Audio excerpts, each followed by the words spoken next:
ध्यान दीजिएगा दोस्तों, पत्रकार मनीष कश्यप के बारे में भी बात करूंगा, लेकिन सबसे पहले असल बात को समझिए।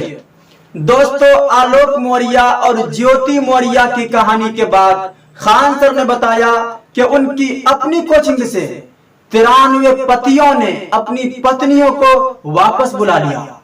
बीपीएससी बैच से 93 लड़कियों के हस्बैंड लेके चल गए सब। प्रयागराज में गर्ल हॉस्टल खाली हो रहे हैं। मैं तो ये सोच करके हैरान हूं दोस्तों कि वो पुरुष आखिर अपनी पत्नियों को क्या कहकर वापस बुला रहे होंगे कि सुनो राधा, काजल, पूजा, तुम अब कोचिंग छोड़ दो और घर वापस आ जाओ। पत्नी पूछती होगी कि क्यों भाई, क्यों वापस आ जाओ कोचिंग छोड़ करके घर? तो पति कहता होगा कि ज्यादा पढ़ोगी तुम तो हमको शक है कि कहीं तुम किसी के साथ भाग जाओगी। तो सोचिए कितनी घटिया बात है। जिन पतियों को अपनी पत्नियों पर भरोसा ही नहीं है, अपनी पत्नियों पर विश्वास ही नहीं है, वह कैसे साथ रहेंगे? जो अपनी पत्नियों को इस डर से वापस बुला रहे हैं कि कहीं उनकी पत्नी किसी और के साथ भाग न जाए, वो लोग कैसे होंगे? ऐसे लोग एक दूसरे को क्या मुंह दिखाते होंगे, क्या चेहरा दिखाएंगे? दोस्तों, मैं नहीं पढ़ना चाहता सफाई कर्मचारी आलोक मौर्य और पीसीएस अधिकारी ज्योति मौर्य की कहानी, लेकिन आप सिर्फ मुझे एक बात बताइए, एक बात, वो कौन लोग होंगे जिन्होंने अपनी पत्नियों को आईएएस बनने, पीएस बनने के लिए गांव से शहर भेजा हो? गांव से शहर भेजा हो। कई लोग तो ये सोचते होंगे कि पत्नी पढ़ने में होशियार है और वो कुछ बन सकती है आगे चल करके, मेरे परिवार का और अपने परिवार का, खानदान का, सबका नाम रोशन कर सकती है।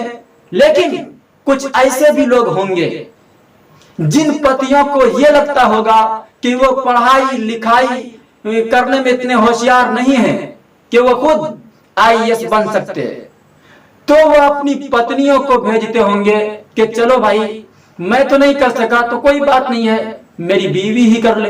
लेकिन जो ये कहते हैं कि पत्नी को पढ़ाने लिखाने का सिला एसडीएम ज्योति मौर्य जैसे होता है, उन्हें मेरी सलाह है कि अगर आपके रिश्ते की जो भरोसा होता है ना, वही कमजोर है, तो वह रिश्ता कैसे चलेगा?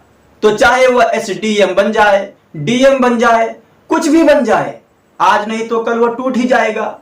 अगर आप में आईएएस का परीक्षा पास करने का कॉन्फिडेंस होता तो खुद परीक्षा देने चले जाते।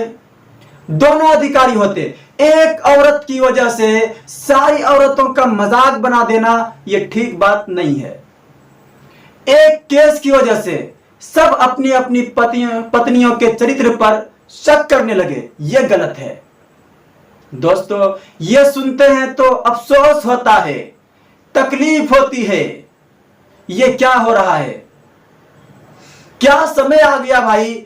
ये जो लोग कोचिंगों से अपनी पत्नियों को वापस बुला रहे हैं, अगर उनमें इतना आत्मविश्वास है, अगर इतना उनके अंदर कॉन्फिडेंस है, तो वह खुद पीआईएएस बने। लेकिन जो वापस बुला रहे हैं, उनको यह डर है कि उनकी बीवी कहीं भाग न जाए, तो उनको शादी ही नहीं करनी चाहिए थी। बताइए, ये तो महिलाओं का मजाक बना करके रख दिया है, औरतों का मजाक बना करके रख दिया है। लाखों ऐसे उदाहरण हैं दोस्तों, जिनमें पति काम करने के लिए काम के सिलसिले में बाहर गया और दूसरी शादी कर ली, विदेश गया, वहां दूसरी शादी कर ली। तो क्या भारत की सारी माताओं ने, सारी पत्नियों ने अपने बेटों को, अपनी पतियों को दूसरे शहरों से वापस बुला लिया? नहीं बुलाया। तो फिर औरतों का मजाक उड़ाना बंद कर दीजिए साहब।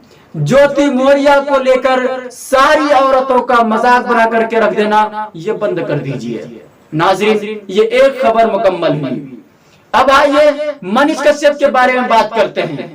सबसे पहले ये बात समझिए, तेजस्वी यादव एक गेम खेल चुका है दोस्तों अपने शातिर दिमाग से, और मनीष कश्यप बेतिया जेल आने वाले थे, लेकिन तेजस्वी यादव ने रोक लगा दी। लेकिन मोदी जी और योगी जी मनीष कश्यप के फुल समर्थन कर रहे हैं। अब देखते हैं आगे क्या होता है। फिर से मिलता हूं अगली वीडियो पर, जब तक के लिए खुदा।